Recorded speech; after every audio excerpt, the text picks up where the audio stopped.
Hot off the Intercept report that Google is secretly trying to get back into China with a censored search engine comes the news that it's working with Chinese companies on cloud offerings. Google is said to be working with Tencent and others to offer its cloud services in the world's second largest economy. Remember, it was just 8 years ago that Google abandoned mainland China because it refused to comply with Beijing's censorship practices.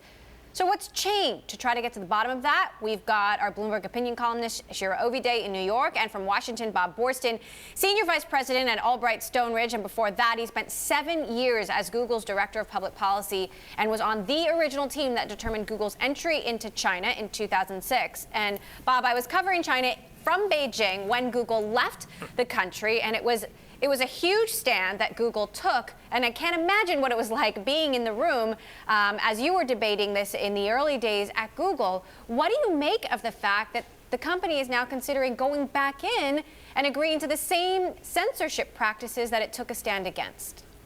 Well, it doesn't surprise me to begin with. I mean, I think there are three factors at play here. First is economic.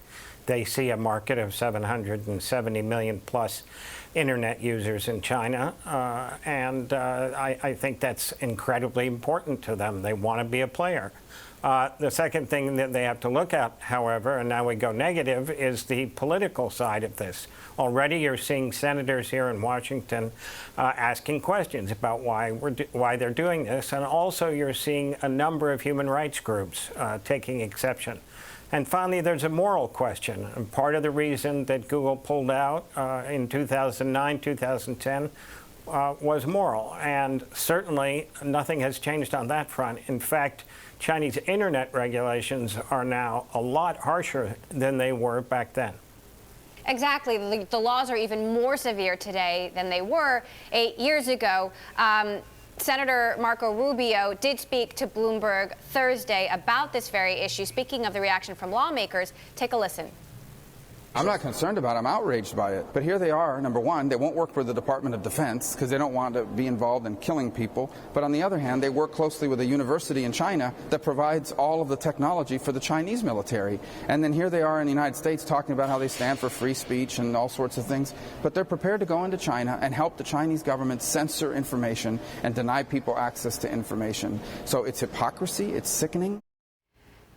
Shira, you have an excellent piece weighing the pros and cons, mostly the cons of this. Talk to us about at what cost this would come to Google. First of all, there's user trust. And second, you point out that does Google actually even have a potential to break back into the market at all, given the dominance of the Chinese services that are there already? Yeah, it does seem on the commercial front that China has kind of moved on without Google, for better or for worse. And look, it's for people like me who want the world to come closer together. The internet was supposed to help make that happen, and instead I think what we've seen over the last few years is not just in China but in other countries around the world where the government has used the internet as a tool to make the world a more closed place, to crack down on global information, to censor, to shut down dissent. And that's certainly what we've seen in China to a large extent without Google being there. And now, of course, they're trying to make these compromises to potentially come back. So, Bob, the economic potential is obvious, 722 million internet users in China. But on the moral side, wasn't it Larry Page and Sergey Brin who personally decided to pull out in the first place? They're still at the company. What's different now? You know, why has the moral calculation actually changed? Well, that's a very good question. I can't answer that one. But Sergey certainly at that point argued that he did not like the authoritarian, totalitarian nature of the regime. He had come from the Soviet Union with his parents, so he clearly took a personal offense to what was going on. Also, the Chinese had essentially invaded Google's search engine, and that did not make anyone there happy. What's changed? It's only gotten worse as far as I can tell. So, Shira, talk to us all about the political atmosphere here. This would certainly not be something that I imagine President Trump would be pleased about as he is waging a trade war on China. Yeah, the politics are interesting. You know, you had that clip from Senator Rubio, and I think he's been very clear on how is it that Google, on the one hand, can refuse to do work with the U.S. Department of Defense on this military drone project. On the other hand, it's willing to kind of help the Chinese government censor information from its own citizens. That's a little bit of a hard sell in some corners of Congress. And yeah, the politics are going to be very interesting, that given the trade tensions, or trade and beyond tensions between the United States and China now, it's not even clear to me that Google would be permitted by the Chinese government to re-enter the country with search or with its other commercial services. Well, that's certainly another question. Bob?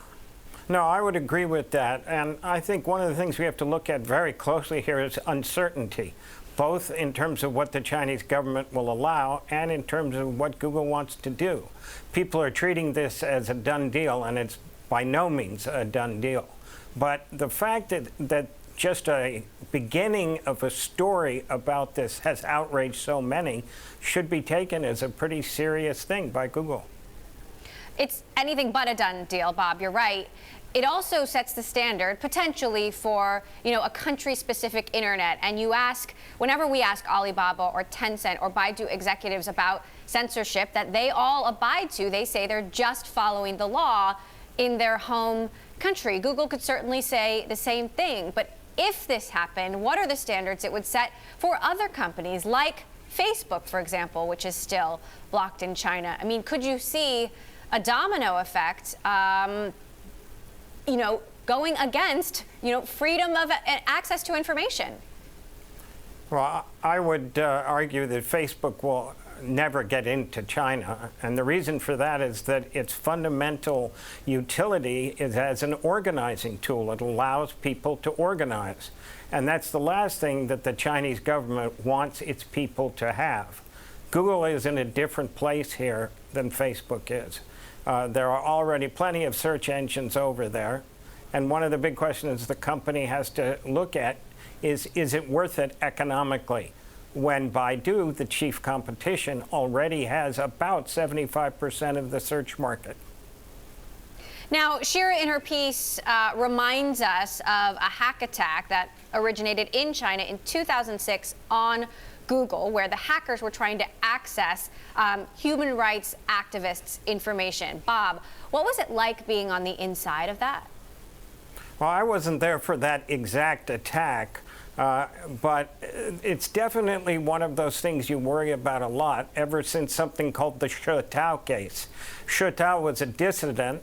Yahoo had a partnership and had to turn over data on that dissident to the Chinese government. Once they did, the Chinese put him on trial and put him in jail for 10 years. Now, any company that's operating in China, their data is fair game for the Chinese government. And if so, they could be seen as, and in reality, complicitous with that government. That's nothing that most companies want to have on their hands.